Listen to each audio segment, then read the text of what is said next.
Salah satu hak yang berkaitan erat dengan KBB adalah perlindungan dari diskriminasi. Diskriminasi terjadi ketika seseorang tidak diperlakukan sebaik perlakuan terhadap orang lain karena identitas mereka yang berbeda. Salah satu aturan baku hukum hak asasi manusia internasional mengatakan bahwa negara tidak boleh melakukan diskriminasi atas dasar apapun, termasuk agama dan kepercayaan.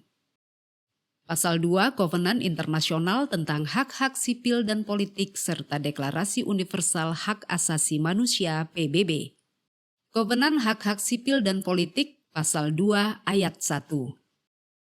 Setiap negara pihak pada kovenan ini berjanji untuk menghormati dan menjamin hak-hak yang diakui dalam kovenan ini bagi semua orang yang berada dalam wilayahnya dan tunduk pada wilayah hukumnya tanpa pembedaan apapun seperti ras, warna kulit, jenis kelamin, bahasa, agama, pandangan politik atau pandangan lainnya, asal-usul kebangsaan atau status sosial, pemilikan, kelahiran, atau status lainnya. Jadi, diskriminasi atas dasar agama atau kepercayaan itu dilarang. Larangan atas diskriminasi serupa dengan larangan atas pemaksaan. Selain dilarang untuk secara aktif melakukan diskriminasi, negara juga diminta untuk bertindak secara efisien dalam mencegah dan menghentikan diskriminasi yang terjadi di masyarakat. Meskipun demikian, diskriminasi bisa jadi merupakan pelanggaran atas kebebasan beragama dan berkepercayaan yang paling sering dialami oleh semua kelompok keagamaan atau kepercayaan. Di Swedia, penelitian menunjukkan bahwa kaum Yahudi mempunyai kesempatan 26% lebih rendah untuk mendapatkan pekerjaan, sementara kaum Muslim mempunyai 30% kesempatan lebih rendah. Isu mengenai hal ini juga tentang diskriminasi lain di lapangan pekerjaan, semisal larangan penggunaan simbol-simbol keagamaan seperti salib dan hijab di tempat kerja, merupakan masalah yang penting yang sudah sering dibawa ke Pengadilan Eropa dan Komite Hak Asasi Manusia PBB. Diskriminasi bisa terjadi dalam berbagai bentuk. Terkadang diskriminasi terjadi dalam bentuk pilih kasih atau favoritisme terhadap satu agama tertentu, misalnya ketika negara memberikan dana bantuan. Terkadang diskriminasi yang lebih parah juga terjadi dan bisa berujung pada pengingkaran hak, misalnya hak terkait dengan identitas atau pembangunan rumah ibadah. Diskriminasi negara yang didasarkan atas agama atau kepercayaan tidak hanya berakibat pada aktivitas keagamaan, tetapi juga mempengaruhi aspek-aspek lain dalam kehidupan, termasuk perkawinan, perwalian anak, akses terhadap pekerjaan, perumahan, layanan sosial, dan keadilan. Di banyak negara, agama penduduk dicantumkan di dalam KTP. Karena hal ini, kaum minoritas menjadi rentan terdiskriminasi setiap kali mereka harus menunjukkan KTP. Pemeluk Hindu di beberapa bagian di Indonesia harus menempuh perjalanan jauh hanya untuk mencatatkan perkawinan mereka karena pejabat lokal menolak untuk mencatatnya. Orang Kristen kesulitan untuk mendapatkan izin pendirian rumah ibadah. Pengadilan telah berkali-kali memutuskan perkara pendirian rumah ibadah ini dengan memenangkan pihak Kristen.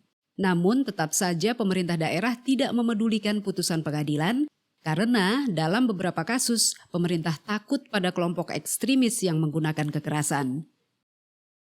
Di Pakistan, peraturan diskriminatif menyatakan aktivitas Ahmadiyah untuk berkhotbah, berdakwah, atau menyebarkan ajaran mereka sebagai tindakan kriminal.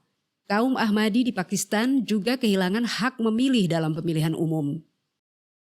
Organisasi hak asasi manusia di Kenya menyatakan bahwa upaya memerangi terorisme di negara tersebut telah mengakibatkan masifnya penargetan serta hukuman kolektif terhadap kaum muslim yang dilakukan oleh pasukan pengamanan.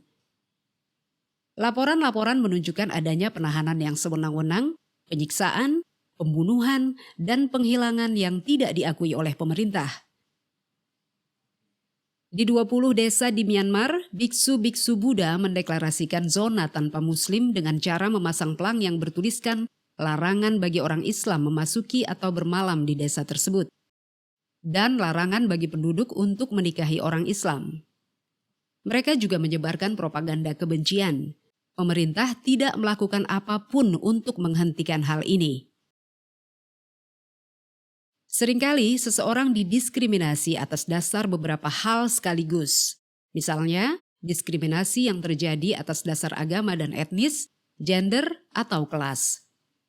Dalam peristilahan hak asasi manusia, peristiwa semacam ini disebut sebagai diskriminasi interseksional. Hal ini membuat KBB beberapa kelompok di dalam masyarakat menjadi lebih rentan, misalnya perempuan, masyarakat adat, etnis minoritas, komunitas LGBT, migran, dan pengungsi. Mari kita lihat contoh diskriminasi interseksional yang terjadi di India. Sistem kasta Hindu merupakan sistem kelas sosial yang kaku. Sistem ini membagi masyarakat pada kasta tinggi dan rendah serta mereka yang tidak memiliki kasta seperti paria. Kaum paria seringkali merupakan kelompok yang paling miskin dari yang miskin. Mereka menghadapi diskriminasi sosial dan ekonomi yang luar biasa. Walaupun mengakar pada ajaran Hindu, sistem kasta meresap di seluruh masyarakat India sehingga semua orang, terlepas dari agamanya, juga dimasukkan dalam kasta-kasta tertentu.